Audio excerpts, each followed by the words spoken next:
All right. Hello and welcome to Community Pickleball Pain Town Hall. I'm your host, Bill Patton.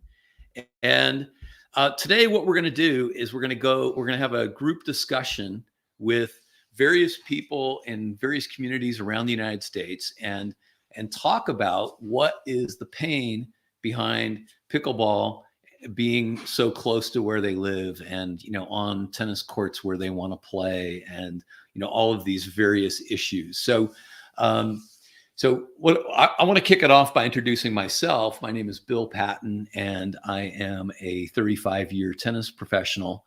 And it was very interesting to me that I had built a tennis program at a country club. And at that time, when I was hired, they asked me if I would teach pickleball.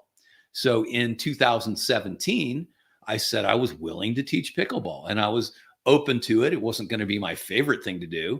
But as time went on, what I discovered is that there's sort of this secret society, things that weren't communicated, hidden agendas going on behind my back. And then finally, what caused me to leave that club was the club would not agree to banning pickleball on the adjacent court to my tennis lessons, because what I found was I could not teach tennis if there was if pickleball being played with loud people and loud balls that was drowning everything out. So that, in a nutshell, that's me. I'm going to go into a little bit more greater detail on that story a little bit later. But now let's go to the person who is the inspiration for me for this town hall, and that is Nalini.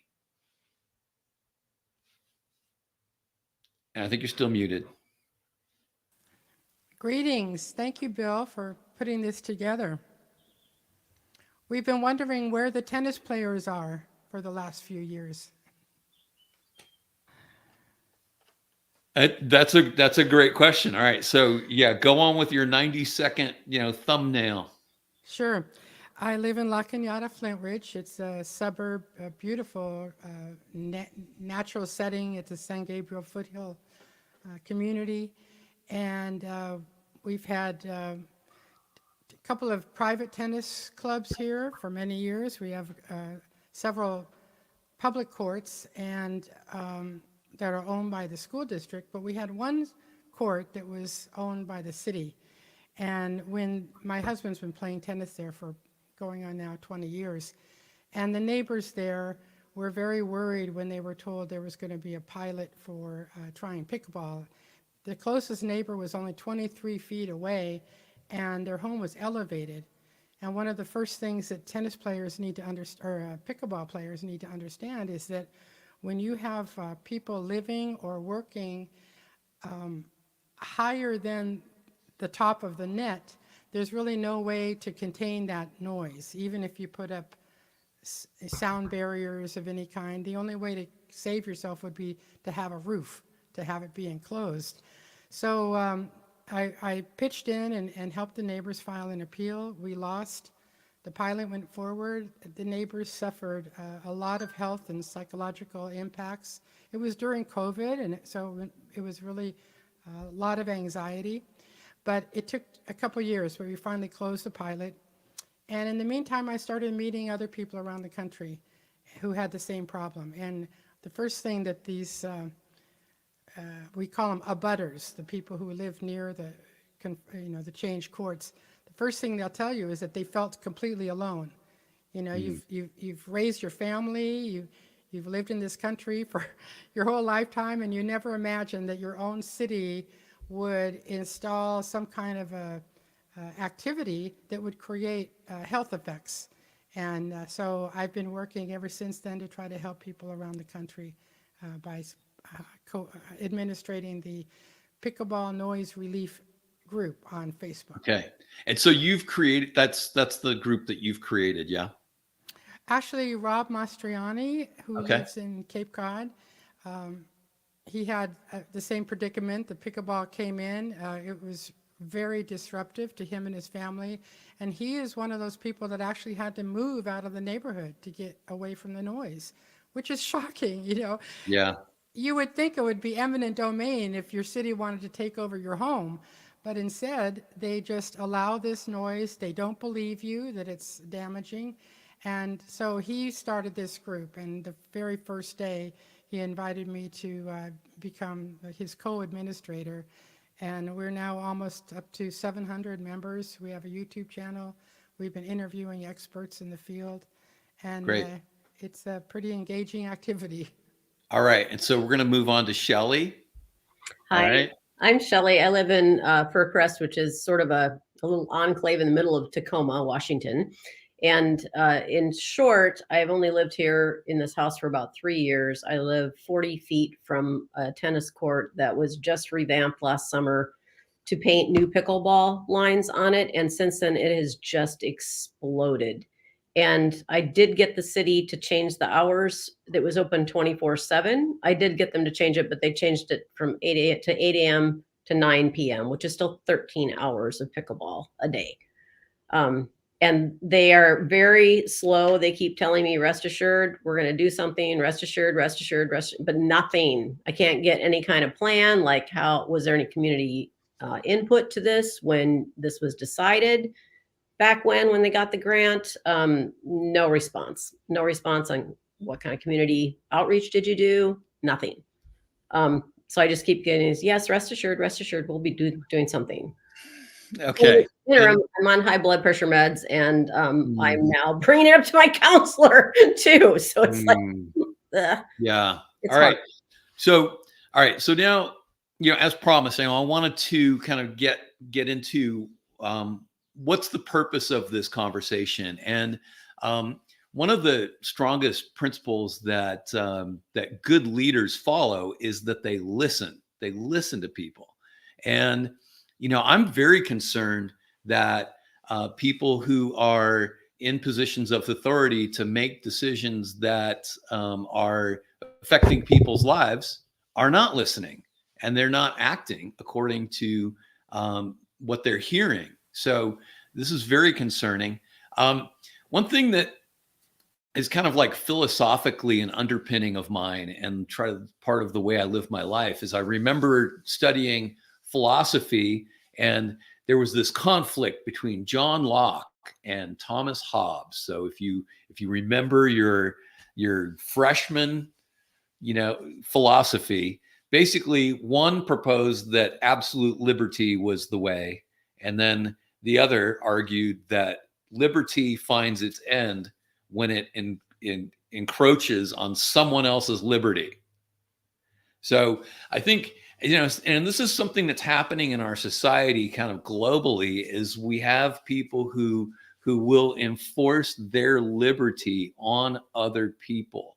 And so that's where I'm coming from this. That's my philosophical underpinning on this issue, because I would have loved to have stayed at that club and worked it out. I would have loved to have been the pickleball instructor and then also taught other alternate racket sports, but the leadership wasn't listening, right? So why don't we go? Melanie, are we expecting some more people to be coming in soon? Well, that I can't guarantee you. I just reminded folks on our Facebook group.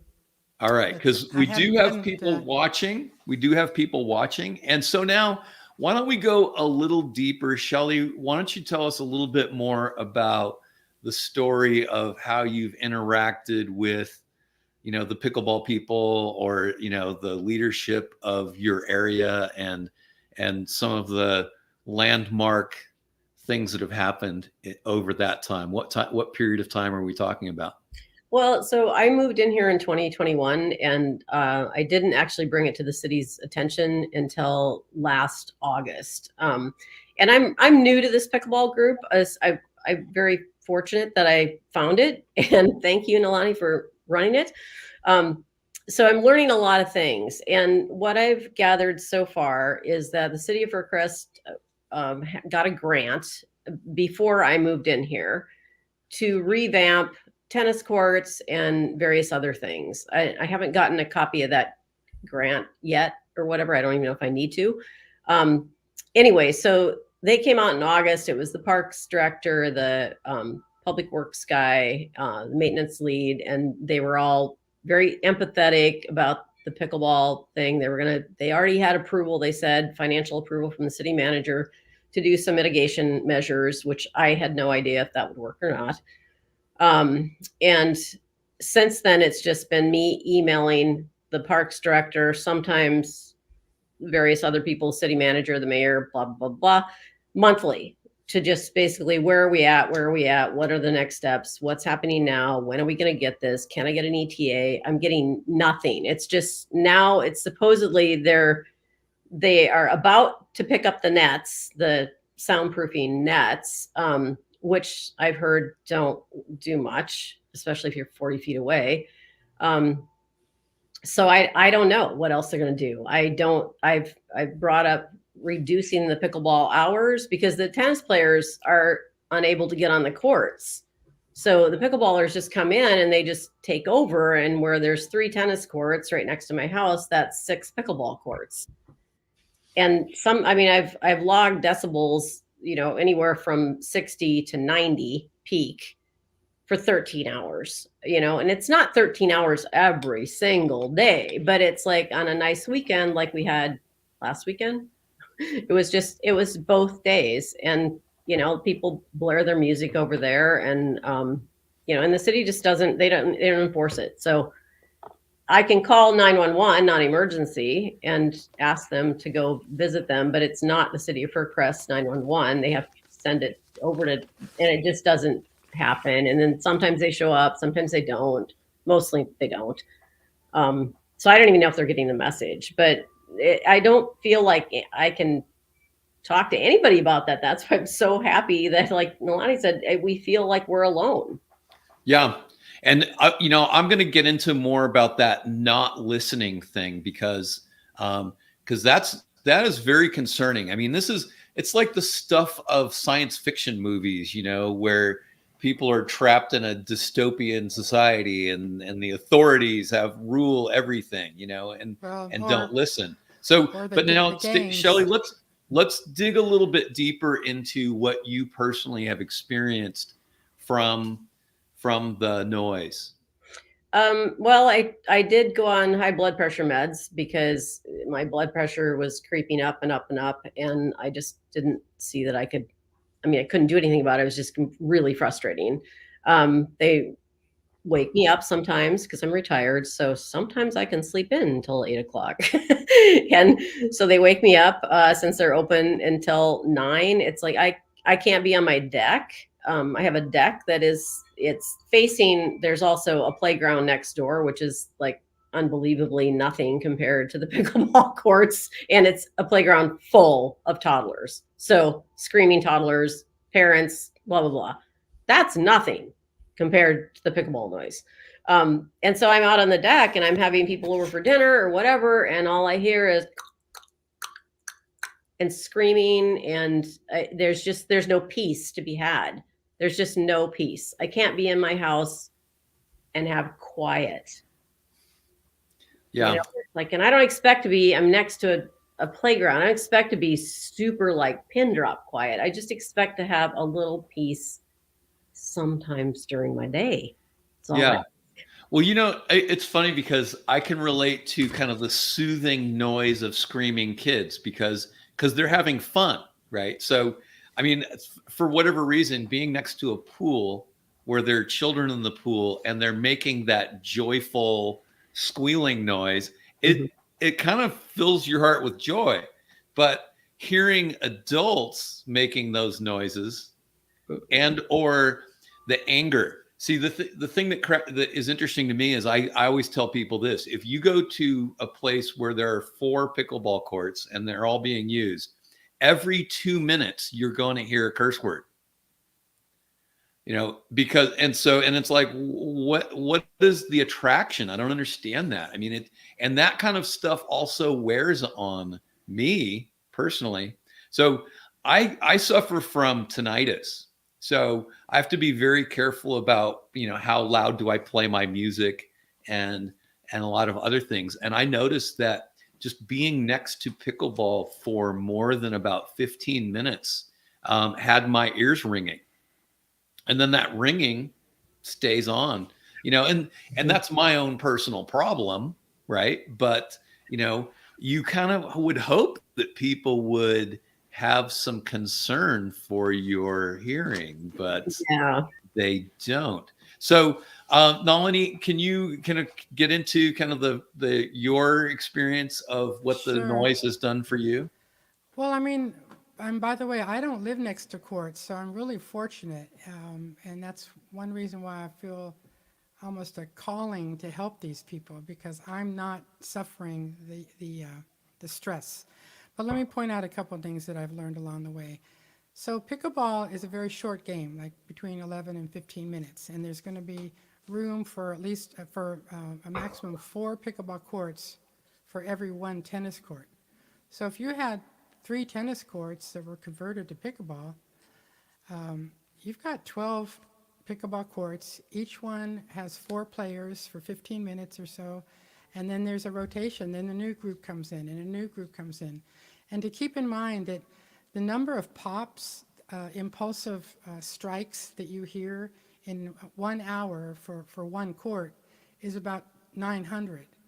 So you look at a place where some of our members live that have 8 courts or 12 courts, you're talking about 20,000 impulsive strikes in a given day, over a 12 or 14-hour period. Noise is a form of pollution that I was not as much aware of prior to pickleball, but what I've learned about noise is that if you can't hear it, it doesn't bother you. And so the people who think this is a non-issue or just a first world, complainers issue, they don't realize the psychological and physiological impact. These pops are so short that you literally cannot measure them with a decibel reader. People like to talk about decibel because that's where most of our city codes are based on.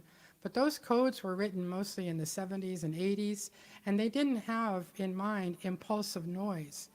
And if you really want to understand how singular this noise is, you can go to recordings on our Facebook channel, Pickleball Noise Relief, and hear recordings from our members. And it doesn't really matter if you're only, if we don't even know what distance is the right distance to get away from it, because it has a lot to do with topography. If Yeah. you have a water feature nearby, it's going to bounce off that, and it goes through windows. I call it a acoustical assault because it enters your body. You're sitting there in your kitchen or even in the shower in a condo, and it's going through the air conditioning, the duct system. You're sitting there and you're being exposed to something that's entering your body. Yeah. I want to briefly give you an anecdote, though, when you talk about whether or not our city leaders are listening to us. So we have a local pickleball club, and they've been the ones to show up at all the planning meetings and the commission and the city council, and really, forcefully claiming that our city has an obligation to provide these courts. And I feel like our city has been under pressure to do so. So the leader of that group, one day he made a comment in front of the city council about how he had visited the neighbor's house across the way, and he couldn't hear anything. And so the next day I called him up. I said, what is going on? You were in the home, pickleball was being played. How can you say you didn't hear anything? And he said, well, when I play pickleball, I take out my hearing aids. And I said, well, there's the whole reason right there, because your hearing Yeah. aids are for the high frequency.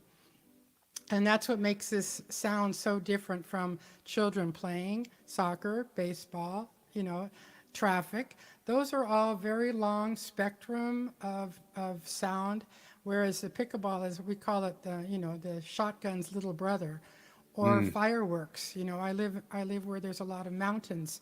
When the fireworks go on, they echo throughout the whole region. It's not like a wave, the same way that, let's say, children playing So I just wanted to share that anecdote with you. Yeah, yeah, I appreciate that. And so, what you're saying spurs me on to some things that I've seen that were actually really good practices. Um, I recently moved from Oakland to San Diego in 2023, but so before that, I was teaching in parks in the city of Oakland, and the city of Oakland somehow, I mean, they get so many things wrong, but they seem to get pickleball right for some reason. Um, and what they did is they took a tennis court that was at a park that was up against a very tall granite wall, and it was submerged from the street. And they took one court and made 4 pickleball courts there. And I'll tell you what, I mean, you couldn't, and also there were a lot of trees. There was sort of a canopy of trees above and to the side, sort of enveloping the pickleball courts. So it really did a great job of damping that and made it very livable. And then another park, there was a bank of 3 courts, tennis courts, and they turned one of the courts into 4 pickleball courts, and you could reserve that court that had pickleball lines on it as a tennis court. So you can reserve it and pickleball players can't play. The interesting thing that happened to me though, when I reserved that court, pickleball players, I would come in and I would say, I have this court until 2:00. And what they would do is they would come into my court at 1:55 and they'd all start. It was like crows ascending on a place, and they would come and they would invade my court because, oh, don't worry, we're not going to start playing until you're done. And I'm like, why don't you stay off my court until I'm done? So I learned not to reserve that court. I would go to the farthest court over, and it didn't seem to be a big deal. The other thing that was kind of strange was I would be on court 3 and a pickleball would come all the way from court 1 onto my court. And, it's customary in tennis etiquette to return someone's ball when it comes onto your court. Well, here's a 6-year-old woman who's running onto my court like a 5-year-old who didn't look both ways crossing traffic and to get her ball. And I was like, and I had to say, I'll get it for you. And the look of disbelief on her face that I would help her get her ball. So, even though that was done, I think the best way it could be, because that park also was pretty far removed from the residential area, and the sharing was pretty good. Still, there were problems inherent there, but it was livable. I mean, it was sort of amusing. But anyway, Shelley, do you have more detail that you want to share, or some other experiences that way? Yeah, the only other thing I'd like to say is that the city of Fircrest does. I also live, so there's the toddler lot, and I'm next to the tennis court and the toddler lot. Across the street from the tennis courts is the new Fircrest Community Center. They have indoor pickleball courts there. So one of my many suggestions was to limit the pickleball to the indoor pickleball courts and leave the tennis courts for the tennis players. That's gone nowhere. So I don't understand why, and they keep coming back to me, they being the city, keep coming back to me saying, well, we're trying to find a good balance between residents and players. And we want to provide recreation for our community. And, this is what it's our community park and blah, blah, blah, blah, blah. And I'm like, it's affecting my health. I can't sleep as well. I can't be in peace in my home. I can't entertain guests on my deck. I can't hang out in my lawn chair and just be relaxed. Yeah. I can't garden and not hear. Yeah. It's like, and I think pickleball could be a very fun game. I'm not against the game at all as far as the game. I mean, I think that's great. It just needs to be in a place that doesn't affect people that live around it. Yes, absolutely. All right. I have a little housekeeping to do. So I can see that Vitas and Guest. I don't know who Guest is. Oh, Vitas is about to join us, and then Guest, whoever that is, could be an anonymous person, and that's fine. Are about to join us, but it also, another thing that is very bothersome to me is someone will very diplomatically go to pickleball players and say, the sound bothers me, right? And then, or the sound is driving me nuts. And then pickleballers will respond, oh, you must be mentally ill. So, the gaslighting that comes from that group of people is very troublesome, because you would just like to be able to have a civil conversation about, hey, just in case you weren't aware, this is bothersome to me, and just the lack of caring that they have. All right, now that I've done that, Well, I'm going to add Vitas to the stage. Hold on one second, Nalini. So I'm going to add Vitas to the stage, and then why don't you share your thing, and then we'll welcome Vitas. absolutely. No, just to follow Sorry, up my on this dog was idea of just, oh, Vitas, if you could mute just I for a did it. moment. We're good. Okay. Just to follow up on this idea about cities trying to find a balance. So in the, if the noise is not bothersome after maybe 1,000 feet or 800 feet, there's only going to be 6 to 12, or if it's a condo, you'll have a lot of people being disrupted, even though it's within 1,000 feet. But the point is, there's always going to be a greater number of pickleball players. So when you go to a city council meeting, you might only have 3 or 4 people who were able to give up their evening, and they're brave enough to, kind of suffer the slings and arrows that are directed at them because they're being called anti-pickleball. But anyway, you always have small handful of neighbors who come up and speak. So you're always outnumbered. And, when you think about the public safety issues in our country, if you have a robbery on your street and it's only one person that got robbed, the authorities will come out. There will be assistance and support. You don't have to have 6 other neighbors that were robbed at the same time. So I really don't buy this idea of balancing the needs. If you have individuals who are suffering physical and psychological harm, you have to take care of that. And the other quick thing I wanted to mention was that, for instance, tennis, baseball, soccer, none of these things go on for 14 hours a day. Most recreational activities in America are intermittent.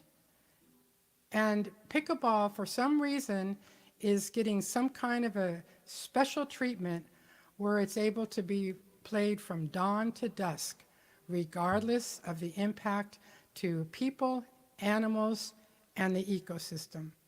And when Shelley mentioned that the little children, the little toddler playgrounds, we have that happening right now all over the country as well. Little babies, little toddlers are being exposed to this noxious noise, and we don't really all understand the impact on their developing hearing. So it's a public health issue that needs a lot more attention. All right, very good. Thank you, Nalini. So I welcome Vitas, and here's what we're doing. What I would like to do is have you give like a 90-second thumbnail view of what is your interaction with this pickleball noise issue. So I will unmute you. All right. But you can mute yourself or unmute yourself at any time. Welcome, Vitas. So if you want to tell us where you are in the country and do a little 90-second intro on the issue. I'm in Lisle, Illinois, and I'm happy I found this group, and Nalini and Susanna. We did together that NBC presentation like a year ago, exactly in August. We have issues with the specifically ambassador of pickleball, because he still, after all what he did, he still thinks that he did nothing wrong. I mean, how dumb can you be to say that pickleball doesn't have any noise, no matter how big of an enthusiast are you? That's ridiculous. Anyway, so yeah, I live next to pickleball courts. I'm a pickleball player, And my favorite thing to say is, first week when I got the courts, I was interested in it. Next week I bought the paddles. Then I went to the class. In about a month, I become like an avid pickleball player. In about 2 months, I started complaining. That's about it. That's my 90 seconds. Okay, very good. You were too good at the 90 seconds. So now, what was your chief complaint about the pickleball? It's nothing that affects you right away. You go to the courts, you see the play, you're interested. Everything is fine. That's how players look at it. You go home, you're affected 12 hours a day. After a week, after 2 weeks, after a month, you say, hey, what's wrong with me? Something is not right. It accumulates. That's the problem with it. And no pickleball players will understand that. I did a poll on a big group, pickleball player group, and I said, well, do you want to live next to the court or you want to live 250 plus feet away? I think 30% of people say, oh, yeah, I'm a macho guy. I can live next to pickleball courts. I enjoy it, blah, blah. I said, yeah, right. You enjoy it for a week, for 2 weeks, for a month. You think you live in a paradise like me next to the pickleball courts. No. After a month, you say, okay, I'm done. Yeah. Yeah. Well, and I don't think it's overly dramatic to say that, in torture, sound is used. And so, part of the problem, one of the things that is a key element to torture is the unpredictability of the sound, because that means a lack of coping. So one thing people don't realize is that my undergrad was in industrial psychology, and a big part of that is human factors design and stress and coping. So, and I spent a lot of time reading up on neuroscience.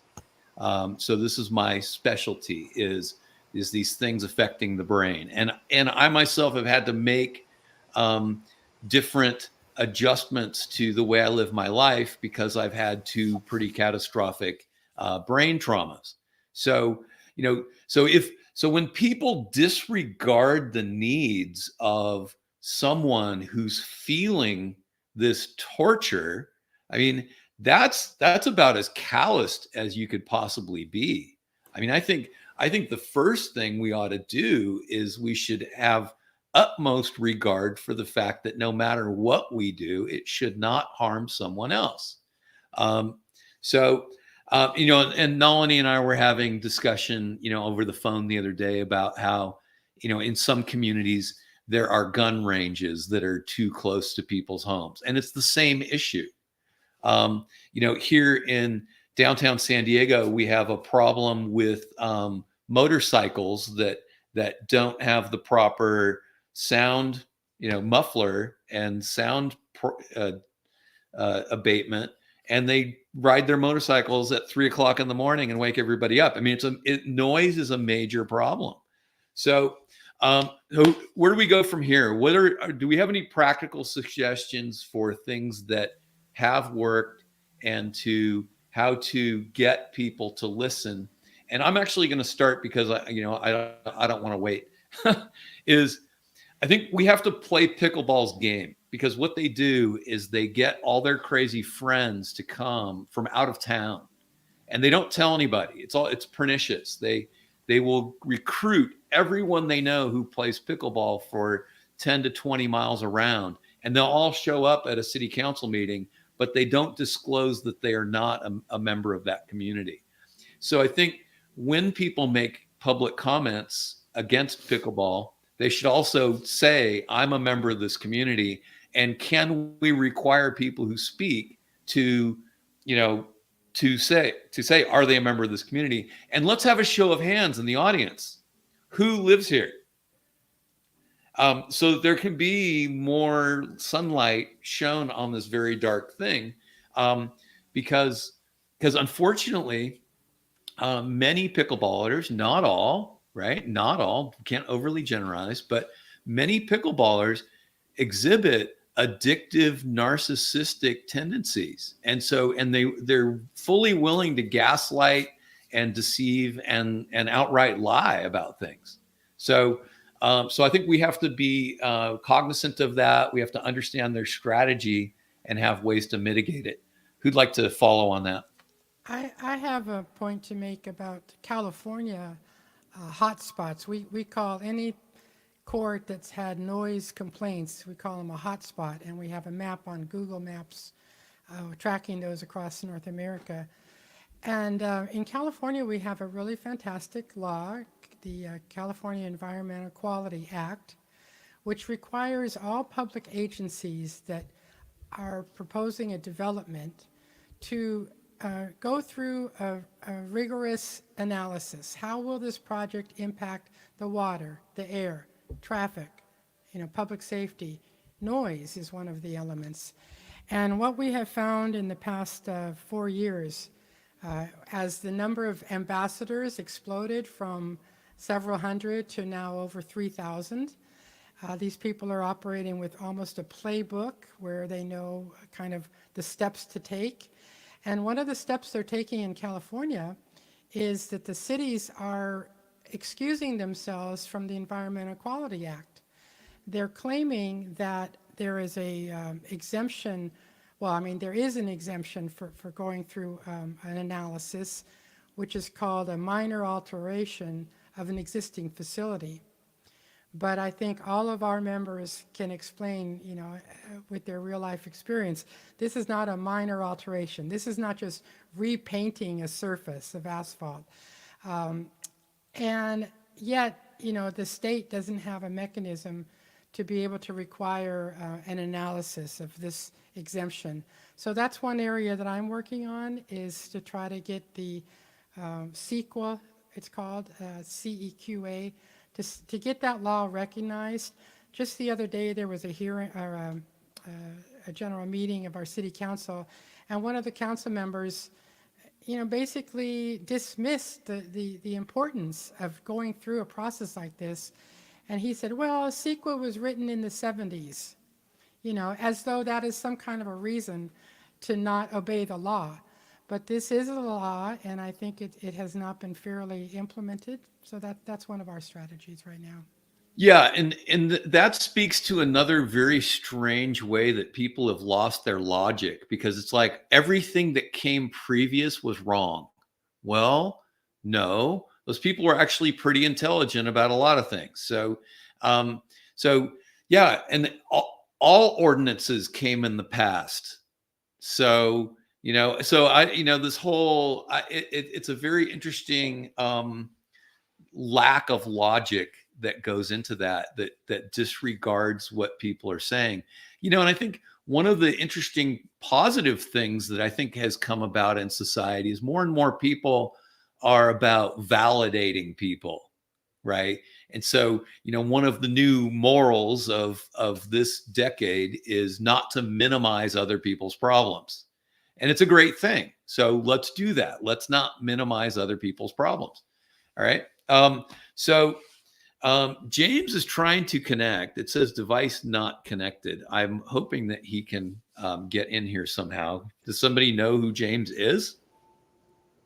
I don't know who James is, but I can tell you I tried to log in on my Mac through Firefox, and I got some weird message, and so then I went to Google.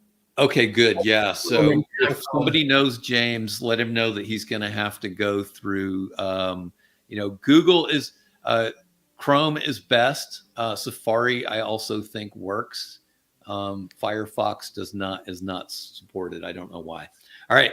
I can do one more follow-up on this whole issue of why the laws are being ignored in this case. And going back to what you said, Bill, about the trash talking on the pickleball courts. Every few minutes you hear explosive curse words.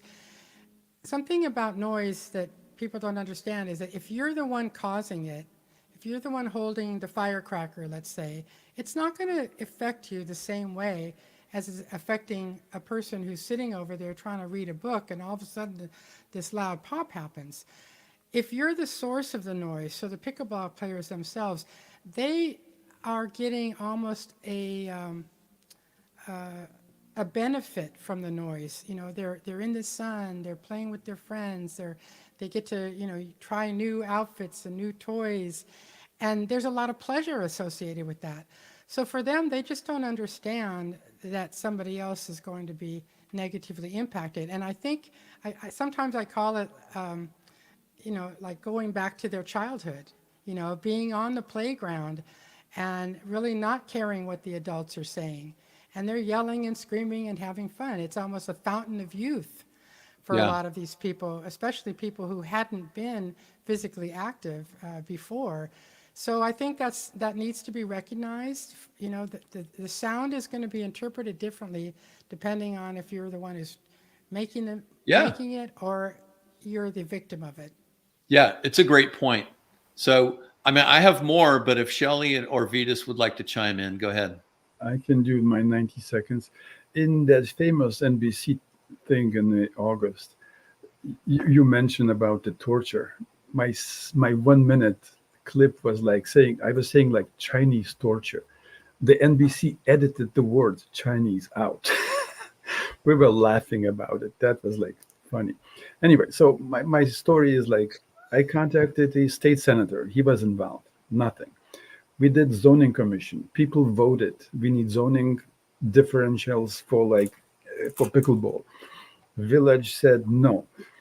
Then one guy from village said, you guys gonna have to re-elect park district commissioners. So we are putting ourselves into the election for next year. What we achieved so far is that they acknowledged the issue. They actually received about $1 million grant in Lyle, and they're building 6 courts. So right now the issue is about the next season. They're basically feeling like, oh, we're building new courts, we possibly move the old courts out, so we can torture you for the next 4 months. We totally disagree with that. Not a single day is too much. So right now we are attacking specific issues like there's a public class. We have 2 courts in the Lyle. One is on the north side, one is the south side. The newest courts in the north side, they didn't put any classes in. They only put it in my place. So we attacking is, your guys are discriminating it. You have to divide equally. And then we say, you're going to have to use owl paddles for the classes. So I'm in the middle of the fight this week. We'll see how it goes. But yeah, that's my story. State Senate Okay. didn't do anything. No, that's great. That's great. I really appreciate that. And, you know, I mean, you know, referencing a certain country's style of torture, you know, should not get you censored. I don't understand that either. We were But laughing. yeah. Maybe if you'd said North Korea, it would have been okay. But now here's another interesting thing for me too, is that, you know, I'm coming at this as a tennis advocate. And one thing that's disappointing for tennis professionals like myself is that our organizations are promoting pickleball. And so we had, and part of the reason why I'm calling this a town hall is because recently there was a town hall for one of the major teaching organizations. And in that meeting, I asked the question, what's being done to protect the rights and desires of the tennis-only tennis coach who has no interest in pickleball, no interest in padel, no interest in this or that. They only want to teach tennis. And when they go to a conference, they want targeted information, right? The problem came when they didn't answer my question in the town hall. And it isn't a town hall 100% about transparency. So that was very concerning to me. And then I've got a phone call directly to me to answer my question, because the question could not be answered publicly, right? And the message that I got from that is, we're going to educate you on this whether you like it or not. And it's kind of like this, you know, it's this mentality of, we're the experts, so you pipe down because we're going to teach you. And I'm like, well, I'm 35 years into this and I know exactly what my interests are. So it's a little arrogant to tell someone else what their interests are. Vitas, you were going to chime in? Yeah, so I'm basically treating McEnroe and Serena Williams as the traitors of the tennis, and they should go down in flames, seriously. That's a little strong, but I understand the sentiment, you know. Yeah, I mean it's a fascinating thing, you know, and the USTA at the National Tennis Center has pickleball courts. And then the other thing, the next thing that I pose to them, I'm like, okay, look, you know, you're programming things that people don't really want. And so then you're only going to suffer because you're offering information that people aren't going to buy. And then I said, look, there's a small percentage of tennis professionals whose livelihood is directly affected by the invasion of pickleball onto tennis courts. What will you do about that? And that was my mic drop moment. So I had a solid 5 seconds of silence on that phone call. Right? So I was heard, but did I get a response that said, oh, we will absolutely do everything we can to protect those people's interests? No. Well, So with the tennis, go ahead. well, with the tennis players issue on this is an interesting one.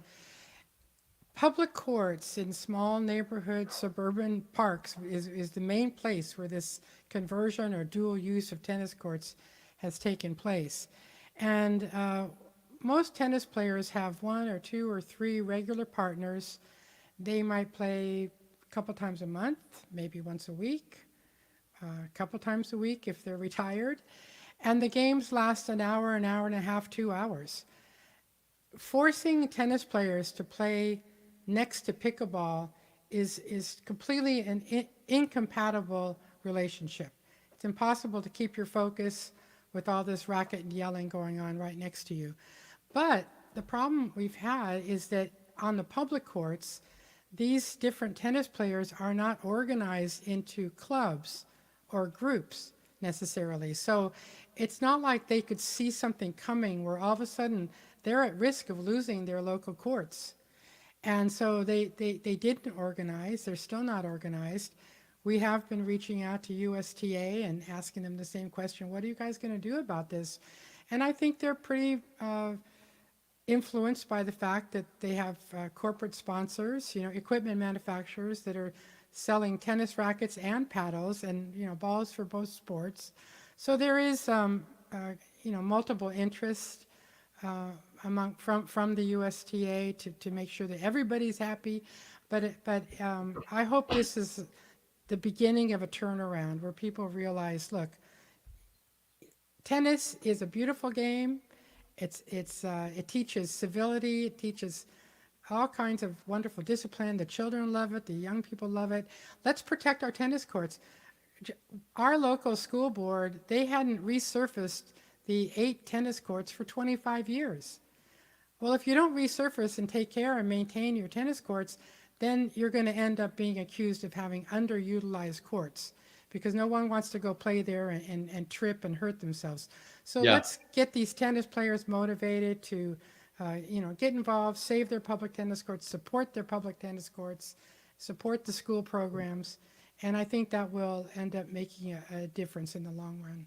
Yeah, you know, and I want to piggyback on that because part of the answer I got back was, oh yeah, well we know that some people don't prefer this and some people don't prefer that, and yeah, we try to balance these things, and I was like, well, no, it's not about preference or not preference. It's these people have zero interest in that, right? And these people's livelihoods are at stake. That's a different issue than just simply preferring one thing or another, right? And then to your comment, you know, of what they say, you know, oh yeah, we want to strike a balance of interests, you know, and so, but what we'll ignore is that people are being harmed, you know, so they won't acknowledge that there is, significant harm and devaluation of people's dignity that's going on, because it's so frustrating to be going through something like this and wishing that someone could even acknowledge what you're going through, and they won't. So, so it's a very difficult thing, and so they're not really that concerned about people who are facing noise pollution. And it's one thing that's interesting is that recent research has shown that that post-traumatic stress syndrome can come in different forms, and one of them is a short-term traumatic experience, like having been in war for months, right? But long-term stressful situations also can create a different form of post-traumatic stress syndrome, which is obviously very detrimental to health, mentally and physically. So anyway, we have about 10 minutes left, but we're going to be wrapping it up soon. Hopefully, if anybody else wants to come on at the very end, we can do that. Where do we go? One of our hot spots is in San Diego, and HOAs and mobile home parks are two of the most egregious, I would say, decision makers in ignoring the problem. And because those properties are usually very crowded, close together, smaller little lots, and there isn't room for distance that required. And one of our hot spots has a fellow who's retired. He's homebound, and he suffers from PTSD, and this just drove him into such a deep depression. It's really cruel. I've said that to my city council members. Our people are in triage. You're talking about postponing this another 3 months or another 2 weeks until the next meeting. Our people are suffering right now. So wake up and do something about it. Yeah. And also in East County, San Diego here, there's a place called The Hub. And I think it has like something like 20 pickleball courts. And right next to it is a very seedy motel. And so just imagine the people who go to a seedy hotel and then they wake up on Saturday or Sunday morning to pickleball right next door. I'm thinking rates at that place are going down. We don't know that. So, Here's my point. When you say HOA, it's easier to defeat those because they do have to comply with the noise ordinances. The cities, on the other hand, they do not. In my case, I claimed the exception. We had a hearing, and basically they said, we are accepted from the noise ordinances because we are the sport. You cannot do that on a private property. You cannot do it in a HOA, or you cannot do it in other place. You have to abide by the noise ordinance. So it's, in my opinion, it's much easier to defeat those. Well, I've been tracking them for 3 years now, and the HOAs tend to have the board of directors are being elected almost all pickleball players, and so they're the ones making the rules.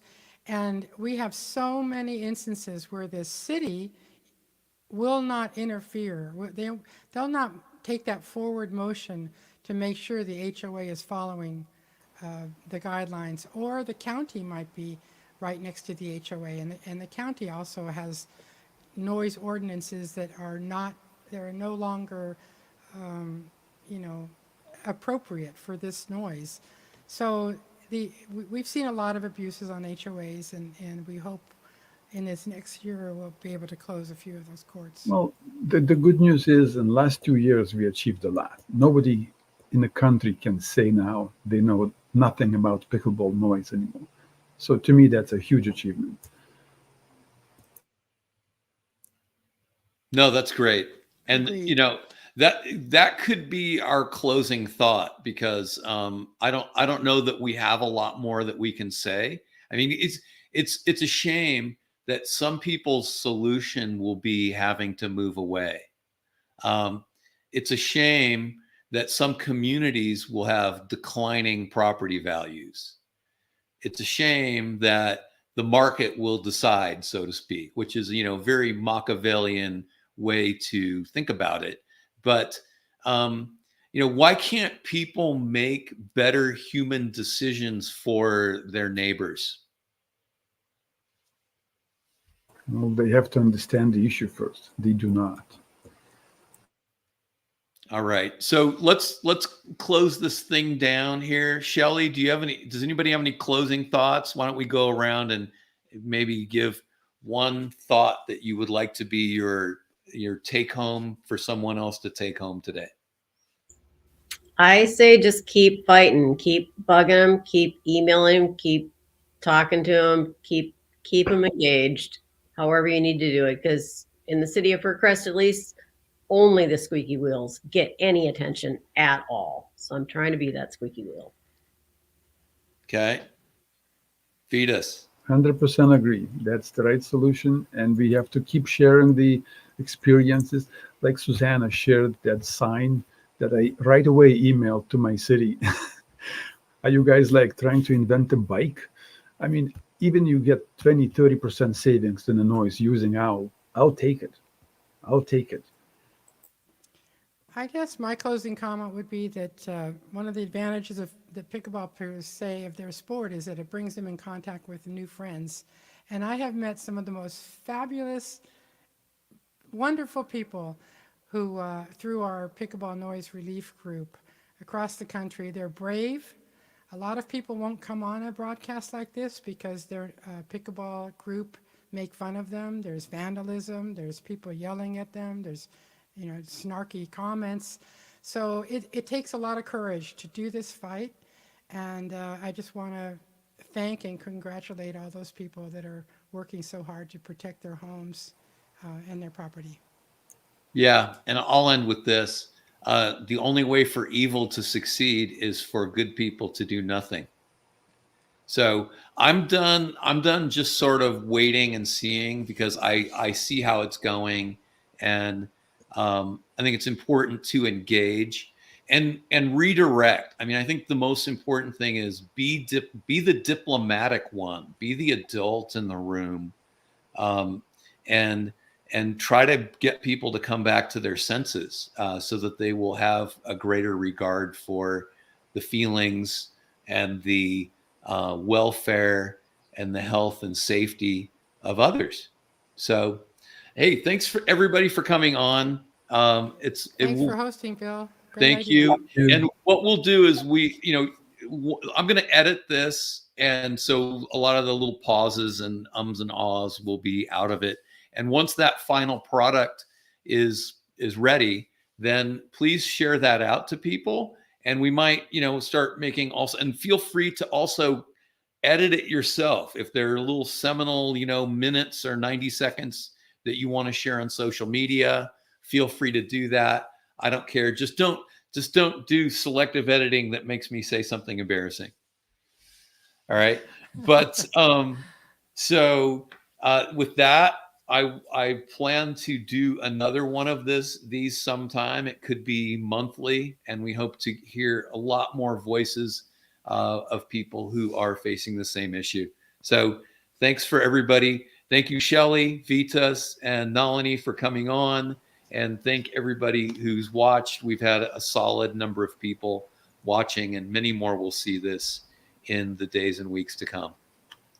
All Goodbye, right. everybody. Good day. Thanks.